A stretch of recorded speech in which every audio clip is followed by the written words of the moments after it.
নসিব আমাদের এত ভালো, আমরা মুনিফের কদমে হাজিরি দেওয়ার সুযোগ পেয়েছি।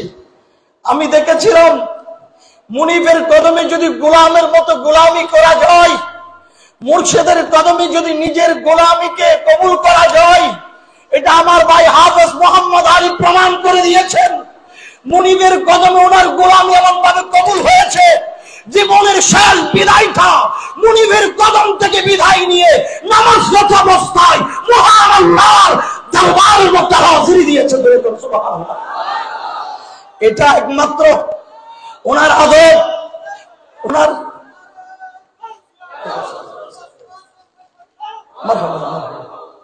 আল্লাহর দরবারের শুকরিয়া। রব্বুল আলামিন আমাদেরকে মহান মুনিফের কদমে কবুল করেছেন।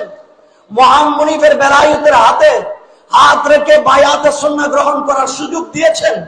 আজকে ওরা তত বড় ভাগ্যবান যারা আজকে মহান মুনিফের কদমে হাজিরি দিয়ে বেলায়েতের হাতে হাত রেখে বায়াতে সুন্নাহ গ্রহণ করেছেন। আমি শেষ অনুরোধ এটুকু রাখবো, আদবটুকু বজায় রাখবেন।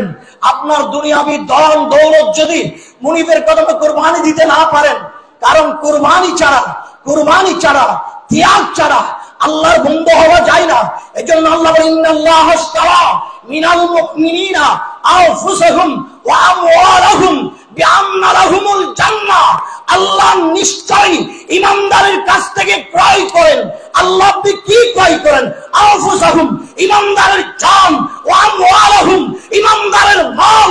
রব্বুল আলামিন আপনি জান কিনেছেন, মাল কিনেছেন, বিনিময় ঈমানদারকে কি দিবেন? বিআন্না লাহুমুল জান্নাহ, বিনিময় আমি তাদেরকে জান্নাত দেব।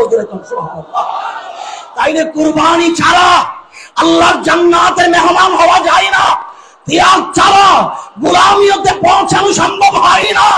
এজন্য প্রত্যেক গোলামের রাসূল মুনিফের আশিক যারা আছেন, আল্লাহর ওলিদের আশিক যারা আছেন, আপনাদেরকে বলবো, গোলামি ছাড়া, ত্যাগ ছাড়া, কুরবানি ছাড়া আল্লাহর ওলির সন্তুষ্টি অর্জন করা সম্ভব নয়। প্যারা রাসূলের সন্তুষ্টি অর্জন করা সম্ভব নয়। আল্লাহর সন্তুষ্টি অর্জন করা সম্ভব নয়। রব্বুল আলামিন আজকে শাহী ময়দানে আমরা যারা যারা হাজিরি দিয়েছি, আল্লাহ প্রত্যেককে সরকারের নূরানি কদমে কবুল করুন। আমিন। আল্লাহ আমাদেরকে গৌসুল আজম হযরত কিবলাই আলমের বেলায়েতের তাওয়াজ্জু দিয়ে আমাদের সিনাকে তুমি মদিনা বানিয়ে দাও। আল্লাহ আমাদেরকে চুরি ডাকাতি অশ্লীল দায়া করায় মৃত্যু দিও না। আমাদের মৃত্যুটা মুনিফের সবক আদায় করে, মালিক তোমার জিকির করে, মুস্তাফার দুরূদ পড়ে আমরা যেন তোমার কাছে যেতে পারি, সেই তৌফিক আল্লাহ তুমি আমাদেরকে দান করো। রব্বুল আলামিন শাহী ময়দানে সব গোলামে রাসূল, গোলামে মাইজবান্ডারি, মুর্শিদের কলিজার টুকরো সন্তানদেরকে আল্লাহ কবুল করুক। আমিন। ওয়া আখির দাওয়ানা আলহামদুলিল্লাহি রাব্বিল আলামিন। আসসালামু আলাইকুম।